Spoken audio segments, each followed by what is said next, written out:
믿고 기도합니다. 아멘.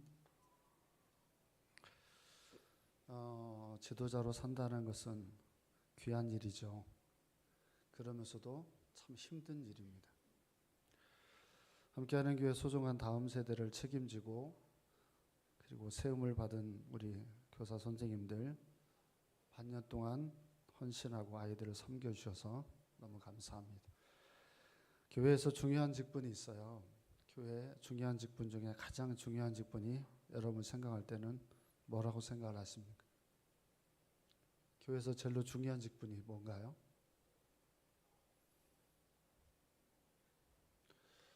이게 교회가 말을 못 하시는 분들이 많아가지고 교회 제일 중요한 직분이 뭐예요? 목사님이겠죠. 그죠?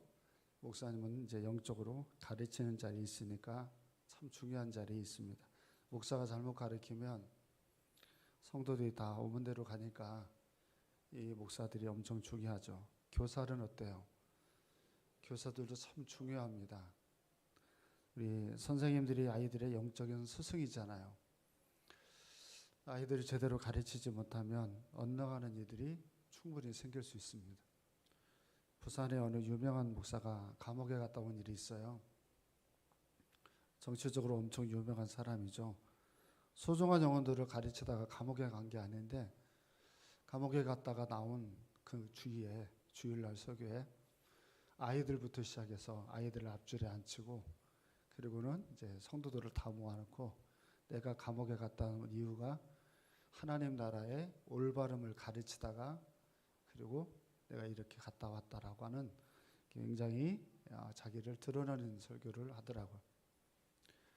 저는 그 방송을 이렇게 보면서 영혼을 가르치다가 감옥에 갔다면요 문제가 되지 않지만 정치적인 개입을 하다가 감옥에 갔다 온 것은 정말 중요한 일을 한 게 아니라 헛된 일을 한 것이고 그걸 교회에서 가르치면 안 돼요.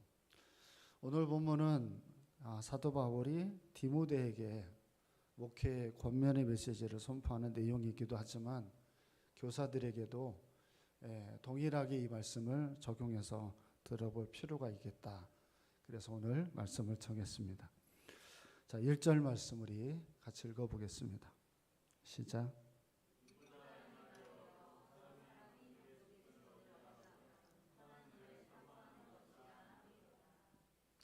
아멘. 자, 여기 감독이라고 하는 감독의 직분이라는 말이 나옵니다. 헬라어로 보면 에피스케 부토마이라는 말을 쓰는데 무슨 말이냐면 양떼를 돌보는 사람이라는 뜻입니다. 그러니까 크게 교회 전체 양떼를 돌보는 건 감독인 목사님이 하는 일이고 작게 여러분의 아이들을 돌보는 그 일 또한 양떼를 돌보는 일입니다.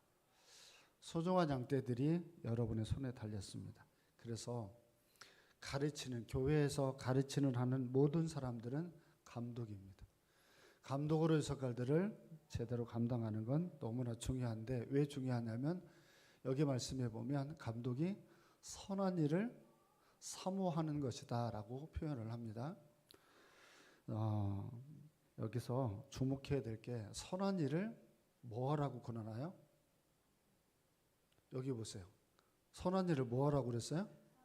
사모하라고 그랬어요. 여기 사모님처럼.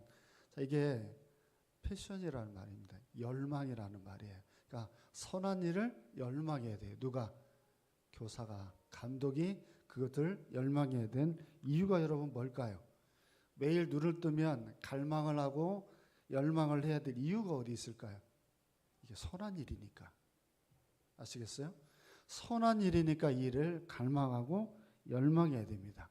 그러니까 결국 정리를 해보면 우리들이 양떼를 돌보는 일은 선한 일이고 선한 일이기 때문에 열망하게 되면 양을 돌보는 데 있어 그 양은 행복함을 이룰 수 있습니다.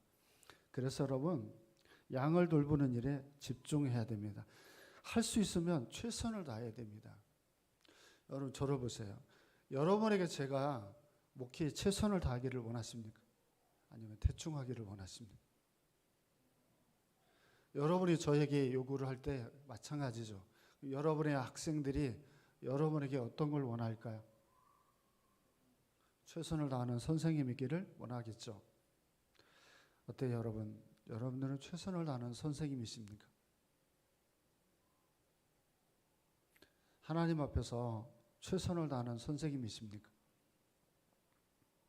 최선을 다해야 될 일은 선한 일이라고 제가 말씀을 드렸는데, 이게 헬라어로 보면 칼수 엘루그라는 말을 써요. 칼루 엘루그라는 말은 고귀하다라는 뜻입니다.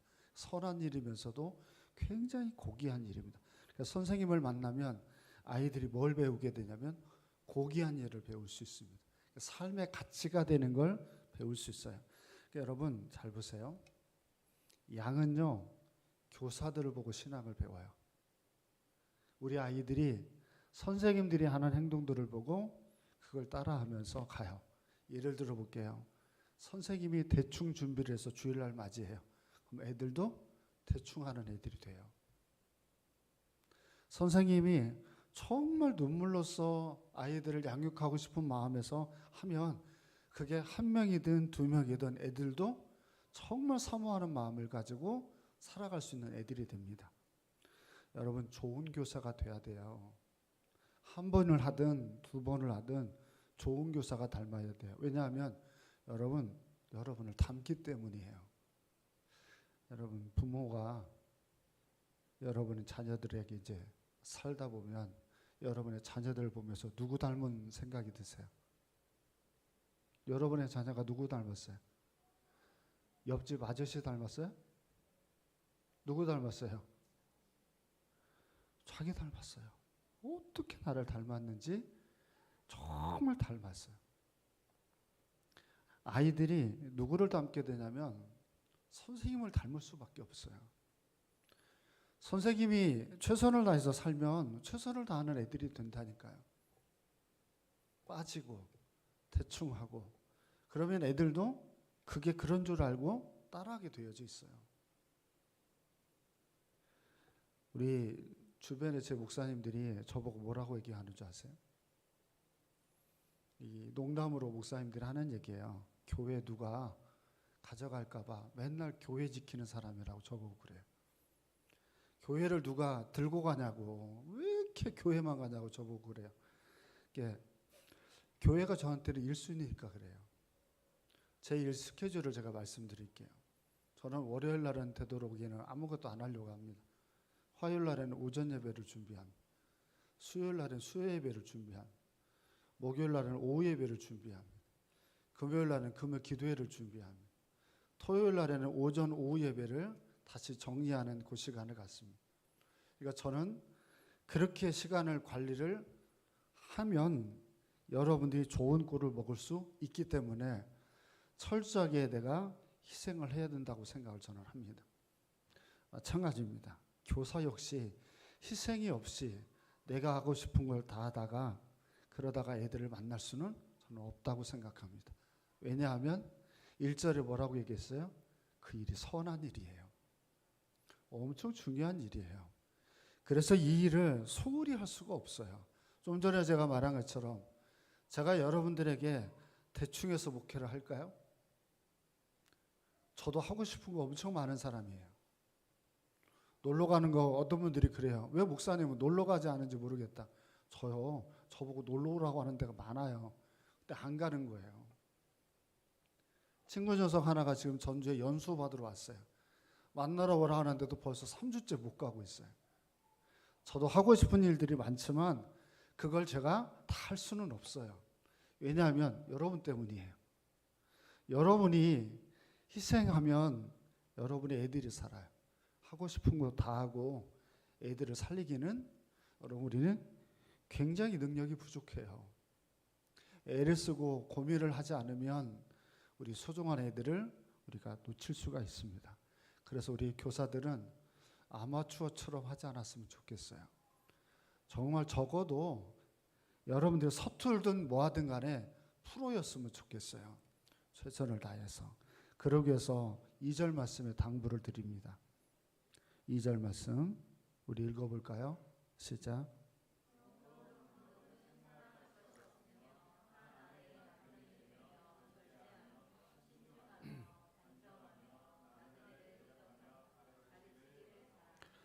아멘. 자, 여기 감독은 책망할 것이 없으며 라고 한 말로 먼저 여러분의 요구하는 자세 하나를 요구하겠습니다. 첫 번째가 뭐냐면 분명 여기에는 뭐라고 되어 있냐면 책망할 것이 없는 사람, 그게 우리 감독이 되어져야 될 부분이다라고 말을 해요. 이걸 우리식으로 표현하면 인격적인 품행이 있어야 된다는 얘기입니다. 물론 목회자는 인격적으로 존중받는 사람으로 분명히 살아야만 됩니다. 또한 여러분도 마찬가지입니다. 왠지 아세요, 여러분? 왜 우리가 인격적으로 살아야 될까요? 왜 우리가 인격적이어야 될까요? 내 속한 사람들이 불행하지 않기 위함입니다. 내가 인격적이지 않으면 내 주변의 사람들이 너무 불행해집니다. 양들이 불행해지지 않게 해서 목회자가 최선을 다하는 것처럼 교사들도 저는 마찬가지라고 생각합니다. 우리 교사 때문에 애들이 행복해야 됩니다. 교사가 일주일 동안 준비한 말씀을 가지고 애들을 먹이잖아요. 그럼 애들은 그걸 먹고 잘 자라려면 그게 얼마나 소중한지 몰라요. 주일학교 예배 시간에 애들이 이런 말을 한 걸 보고 정말 제가 충격을 받았어요. 아이들 중에 어떤 아이가 자기는 학교에서 왕따를 당한대. 손을 들고 얘기를 해요. 두 아이가. 아이들이 학교에서 왕따를 당해요. 또 어떤 아이 질문을 했는데 어떤 아이는 뭐라고 얘기했냐면 자기는 집에 들어가고 싶지 않대. 자기는 집에 들어가는 게 싫다고 하는 애가 있었어요. 그런 마음을 가지고 있는 아이들은 벌써 그 나이 때부터 벌써 삶이 힘든 거예요. 너무 아이들이라고 말을 하는데도 그 아이들의 삶이 너무 힘들다는 생각에 참 마음이 고민이 많이 되는 거예요. 그런 아이들이 교회에 와서 누구하고 상의하고 나누나요? 교사들이에요.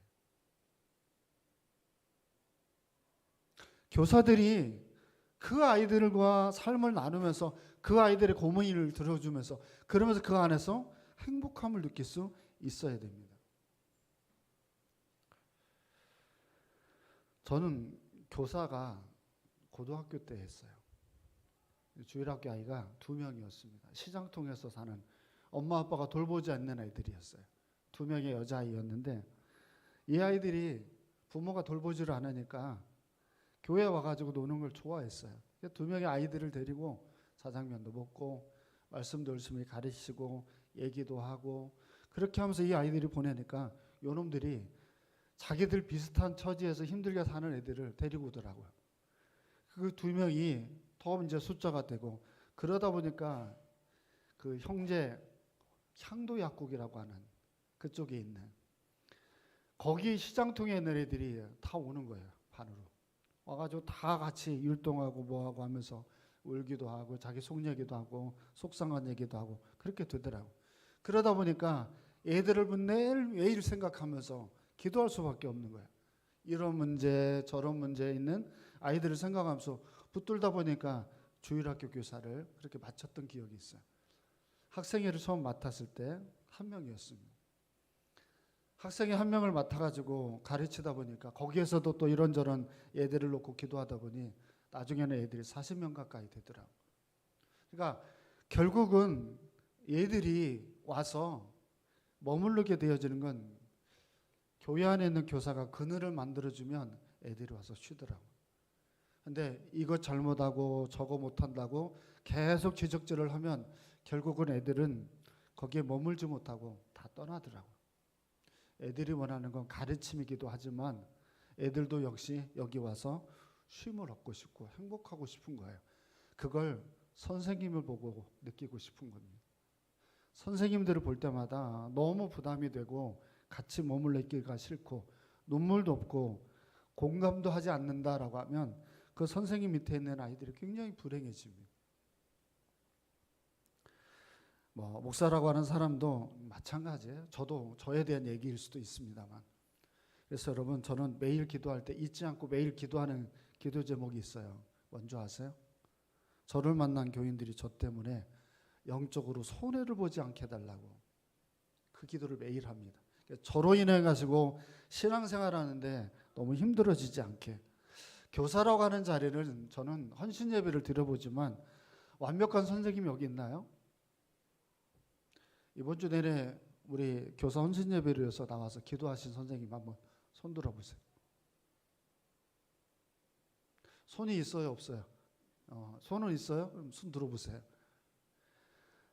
자, 우리가 애들을 위해서 그렇게 부족한 선생님들이에요. 그죠?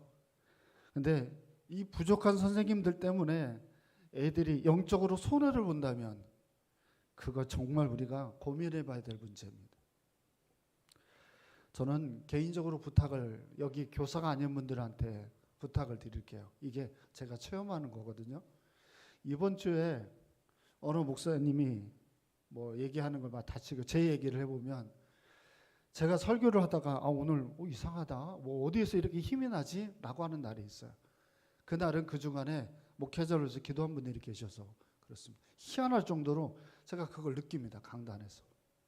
그런데 그런 기도하는 사람이 없잖아요. 목사님의 첫 번째 어디가 문제가 되는 줄 아세요? 여기가 문제가 돼요. 말하는 게 너무 힘들어집니다. 후두염의 증세가 있어서 말을 하는 게 너무너무 힘들어져요. 그래서 꼭 설교를 할 때 너무 힘들다는 생각이 들 때가 많습니다. 교사도 마찬가지예요. 여기 선생님들이 자기 반 아이들을 그냥 맡겨놓고 만약에 부모들이 전혀 선생님들에 대한 신경을 쓰지 않는다. 진짜 엉망인 거예요. 자기 반 아이들이 만약에 자기 집 아이들이 있다면 그 선생님들이 에너지를 주일날 쏟을 수 있도록 기도를 후원해 줘야 돼요. 또한 성도들이 목회자를 위해서도 마찬가지지만 두 번째를 보면 한 아내의 남편이 되면라는 말을 합니다. 자, 무슨 말이냐면 가정에 대한 얘기인데 감독은 꼭 결혼한 사람이 되어야 된다는 얘기예요. 요즘은 너무 신학생들이 없어서 목사님들 중에도 혼자이신 분들이 있어요. 그래서 양육을 하는데 교회가 문제가 계속 생깁니다. 여자가 사모님이 없기 때문에 거기에 생기는 자꾸 안 좋은 일들이 계속 일어나요. 교사들에게 제가 그런 얘기를 하는 게 아니에요. 여기서 말하는 하나의 남편이라는 건 일부 일처제를 말해요. 그러니까 가정의 본이 되어지는 감독이에요. 무슨 말이냐면 항상 선생님은 롤 모델이 돼야 된다는 얘기예요. 아이들에게 롤 모델. 우리 선생님처럼 살아야지 라고 하는 롤 모델. 쉬워요, 어려워요? 학생의 롤 모델은 박창규입니까? 어때요? 말씀을 못하세요? 기도는 엄청 잘하시더만. 어때요? 롤 모델은 박창규입니까? 청년의 롤 모델이 이완규입니까? 이 실어증이 생기셨으니까 이 두 분에게는 말을 걸지를 마세요.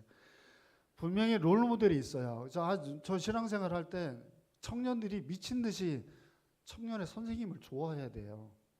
저는 그건 진짜 중요해요. 왜냐하면 그 선생님을 좋아한다는 건 그 선생님처럼 신앙생활을 하고 싶은 거예요. 학생에도 마찬가지예요. 저는 학생회, 청년회 다 그 선생님들 거쳐봤지만 선생님이 좋으면 애들이 모이게 돼 있어요. 그건 어쩔 수 없는 일이에요. 그러니까 정말 롤모델이 되도록 노력을 해야 돼요. 그게 한 명이든 두 명이든 내가 누군가에게 롤모델이 되고 있다면 잘하는 거예요. 또한 그렇게 기도를 하셔야 되고. 세 번째를 보세요. 어떤 사람이 되라고 권면하냐면 절제하는 사람 이렇게 되어 있습니다. 이게 히브리어로 헬라어로 네팔리온이라는 말인데 신중하다는 겁니다. 정신적으로나 냉정한 판단을 해서 뭘 하면 아이들에게 좋을지를 늘 공리하는 사람. 이게 절제라는 말입니다. 예를 들어 볼게요. 부모가 자녀들을 위해서 절제를 하나요, 안 하나요?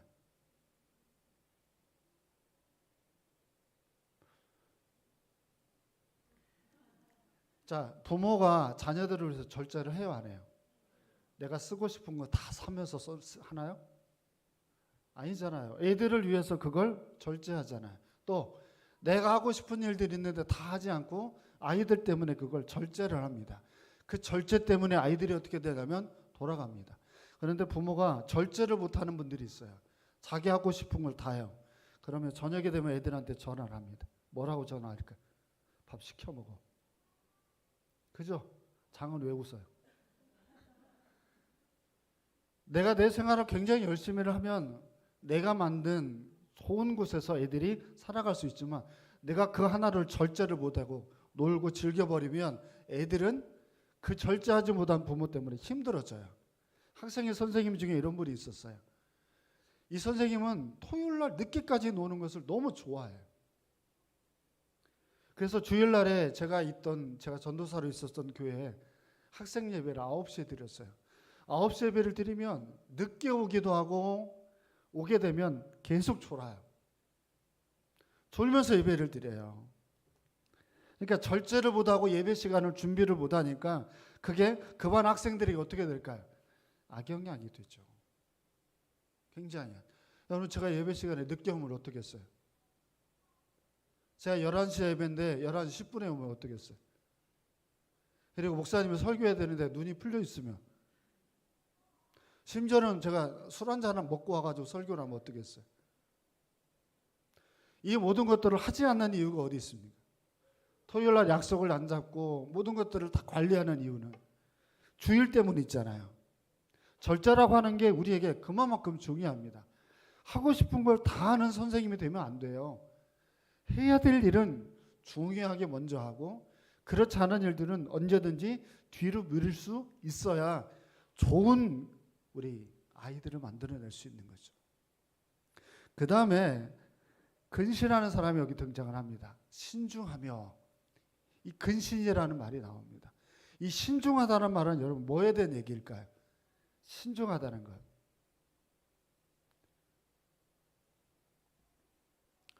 계속 이렇게 보고 있는 게 이게 신중한 건가요? 신중하다는 게 무슨 뜻일까요? 분별력 있다라는 얘기입니다. 그래서 아까 좀 전에 말한 왕따를 당하는 아이가 있으면 그 왕따를 당하는 아이에게 어떻게 하는 게 옳은지를 분별해서 말할 수 있는 선생님.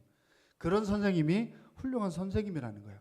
자, 그러면 우리 선생님들, 여러분이 옳은지 그른지를 분별하려면 선생님들이 해야 될 최선의 노력으로 뭘 해야 될까요?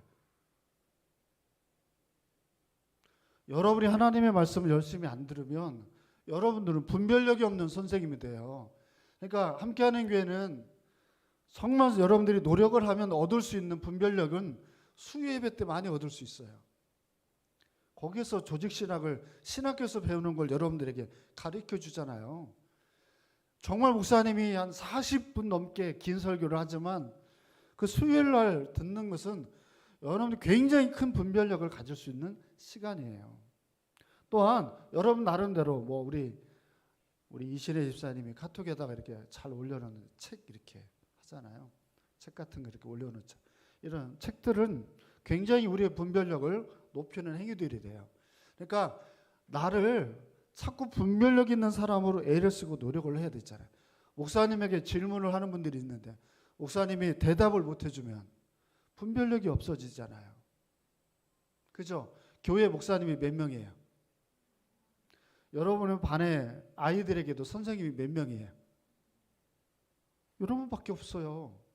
애들은 여러분에게서 그 얘기를 들어야만 되는 거예요. 한번 학생의 유준이라는 애가 저에게 찾아와서 질문을 했습니다. 목사님, 신중하고 진중하잖아요, 얘가. 이 돌은 누가 만들고 뭐 이렇게 천지창조를 한참 얘기를 하다가 저한테 이렇게 얘기를 해요. 하나님은 누가 만들었어요? 하나님은 누가 만들었네? 그래서 하나님은 누가 만들었냐고 질문하면 박장규 집사님 뭐라고 말할래? 성경에 답이 있잖아. 아시는 분? 그래요. 스스로 있는 자. 하나님은 자기를 여호와 스스로 있는 자라고 말을 해줬어요. 그러니까 우리는 성경적인 대답을 해주니까 아하 하고 돌아가더라고. 그러니까 어떤 질문을 하면 분별력을 해야 되잖아요. 자, 지금 뭐 여러분이 다 아는 것처럼 최찬이가 어떤 애를 만나고 있어요. 이 교회에서. 아시죠? 얘하고 사귀어야 됩니까? 말아야 됩니까? 질문을 하면 성경적으로 대답을 해줘야 되잖아요. 그죠? 사귀어야 돼요? 말아야 돼요? 그러니까 지금 핸드폰 연락이 온 거 아니에요, 지금. 그러니까 내가 어떤 질문을 하면 그 사람에 대한 대답을 내가 어떤 상황들을 통해서 해줘야 되잖아요. 신동수라고 하는 성도님이 이번 주에 얘기를 하는데 정말 나도 이런 인생 처음 들어봤어요. 남편이 첫 번째 신장 이식을 했어요. 큰 서울에 있는 병원에 1년 동안 머물러 있어서 그 딸 규린이라는 애를 케어를 못하고 살았어. 엄청 힘들었는데 그게 나아지니까 간이 또 그렇게 돼서 간 이식을 또 받았어. 그래서 사람이 2번의 이식을 받고 지금 사시는 거예요. 그런 상황에서 힘겹고 지내다가 여러분 이분은 이 교회에 와서 뭐의 위로를 받는 줄 아세요? 축복송이에요. 하나님의 약속. 그래서 저에게 문자가 와서 목사님 그 노래가 뭔지 그래서 제가 다른 찬양도 보내드린 그 찬양들을 들으면서 정말 위안을 많이 받는데요. 이분은 찬송가가 뭔지도 복음송이 뭔지도 모르신대요. 근데 벌써 우리 교회에 온 지가 3년 됐어요. 근데 이분이 뭐라고 얘기하는 줄 아세요? 목사님 죄송해요. 매주 예배 드려야 되는데. 그러면서 여러 가지 이야기들을 이렇게 나눌 때 그런 부분들을 우리가 권면을 해주면 이분은 그걸 듣고 아 신앙생활은 이렇게 하는구나 답을 찾으면서 많이 우시더라고요. 여러분 그 다음에 나와 있는 말이 단정이라는 말이 나옵니다. 단정하다. 따라해 보세요. 단정하다. 옆에 사람하고 인사하면서 단정하십시오. 그러면 제가 질문을 할게요. 단정이라는 게 뭐예요? 인사했잖아요 지금 서로. 그러면 단정이라는 뜻이 뭐예요? 다시 단정하십시오. 옆에 사람하고 인사하세요. 단정하세요. 그럼 단정이 무슨 뜻이에요? 단정이라는 건 가장 비슷한 말로는 품위가 있는 사람이에요. 믿는 사람으로서의 품위가 있고 점잖은 사람을 말할 때 이 코스비온이라는 헬라어를 써요. 그러니까 곁에 보면 저 사람의 인품이 참 믿는 자로서 품위가 있는 거예요. 션이라고 하는 연예인 보면 자 믿는 자로서의 그게 있어요 없어요? 이영표라고 하는 우리 축구 선수 이제 해설을 하죠. 이 사람이요 최용수하고 얘기하는 걸 제가 재밌는 걸 제가 봤어요. 최용수한테 이영표가 무슨 막 얘기를 하면 최용수는 이영표한테 무슨 말을 못한대요. 왜 못하는 줄 아세요? 어떤 말도 최용수는 선배인데도 이영표한테 말을 못한대요. 뭔지 아세요? 전도할까 봐. 말만 걸면 전도를 할까 봐 이영표한테는 말을 못한대요. 그러니까 이 사람의 품위가 자체에 뭐가 있는 거예요? 그리스도인이 있는 거예요. 말을 허투루 하지 않죠 이 사람. 그러니까 믿는 사람으로서 교사가 선생님 앞에서 품위가 있는 거예요. 그러니까 정말 이런 선생님이 있대요. 야 오늘은 공과하지 말고 노래방 가자. 아니 재밌게도 한 번씩 놀아야지. 그래서 코인 노래방 가가지고 열심히 노래를 부르고 애들을 데리고 오면 애들이 자 이 선생님은 영적으로 품위가 있다 없다? 품위가 없다고 느껴지는 거죠. 여러분 굉장히 중요한 얘기예요.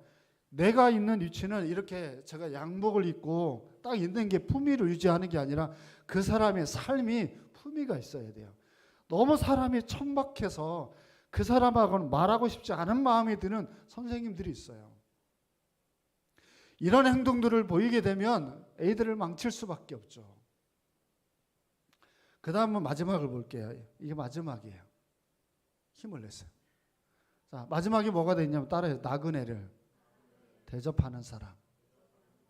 자, 이 감독이라는 사람이나 교사나 나그네를 대접하는 사람, 어떤 사람일까요? 나그네를 대접하는 사람.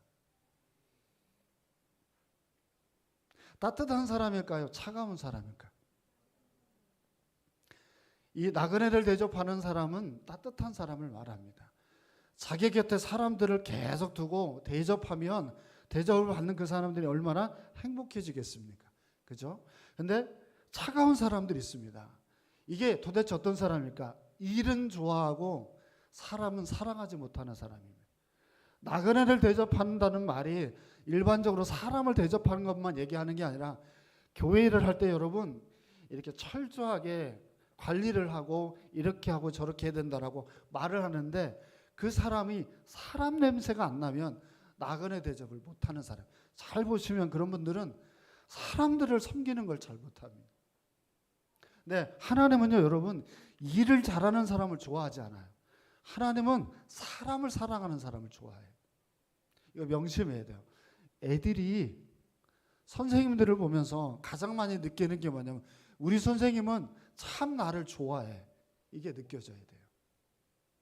근데 요즘 애들이 어때요? 요즘 애들이 참 사랑할 만한 애들이 많죠. 그래서 한 번씩 저한테 들리는 얘기가 있어요. 우리 반을 좀 바꿔줬으면 좋겠다. 그래서 제가 그 얘기를 듣고 그 주에 한번 다음 주에 그 반 한번 가봤어요. 어떻게 하고 있는지. 선생님도 문제예요. 관리를 잘 못하고 있는 게 제가 보이더라고요. 근데 여러분 아무리 애들이 천방지축 뛰어들어도 내가 그 아이들을 좋아해 보세요. 그런데 애들은 느낍니다. 애들은 그냥 느낍니다. 여러분도 제가 자 이제 장은을 내가 쳐다볼게요. 그럼 장은은 저한테서 어떤 걸 느끼고 목사님이 나를 좋아할까 싫어할까? 좋아한대요. 만약에 목사님이 자기를 쳐다봤는데 이거 목사님이 나를 안 좋아하는데 이렇게 느끼면 설교가 들려요 안 들려요? 박창규 씨는 들려요 안 들려요? 안 들린다고 하는 거 어떻게 알았어요? 그러니까 서로 간에 있어서 똑같은 거예요, 여러분. 사람이라는 존재는 그 사람이 싫으면 그 사람이 하는 말이 듣기가 싫어져요. 엉뚱한 짓을 하고 그러다 보면 결국은 다 손해가 되죠. 자, 말씀을 정리를 해볼게요. 이 짤막한 2절입니다. 근데 여기에 우리 교사님들이 살 수 있는 방법이 있습니다. 부족하죠? 부족한 건 주님이 채워줍니다. 왜? 이 선한 일이니까. 그런데 내가 지금 잘하고 있습니다. 내가 어떤 아이들이든 나 때문에 누구 힘을 얻는 애들이 있습니다. 계속 그 길을 가십시오. 그러면 결국은 여러분 때문에 함께하는 교회는 다음 세대가 살아납니다. 시간은 길어졌지만 간단하게 얘기할게요. 이번에 목사님들 자그마한 교회 목사님들 만났는데 거기서 그런 말을 하더라고요. 이번 연도도 성경학교 하니까 참 좋겠다. 여러분 이게 우리 교회가 지금 하나님께 듣고 있는 얘기예요. 이거 엄청 소중한 일이에요. 우리가 이런 은혜는 사실은 선생님들 때문이에요. 선생님들이 그만큼 헌신했기 때문에 함께하는 교회는 주일학교가 아직까지도 이어져 가고 있다고 생각을 합니다. 그래서 작년부터 우리 청년 학생들도 선생님들을 통해서 또 이어가는 일이 계속 진행이 되는데 나는 이게 서투러도 잘한다고 생각을 합니다. 결국은 이렇게 우리가 붙들면 다음 세대가 삽니다. 다음 세대가 살면 교회는 희망이 있는 겁니다. 자, 남은 기간도 또 중요한 7월달 행사도 우리 선생님들 헌신을 다짐하시기를 축원드립니다. 기도하겠습니다. 살아계신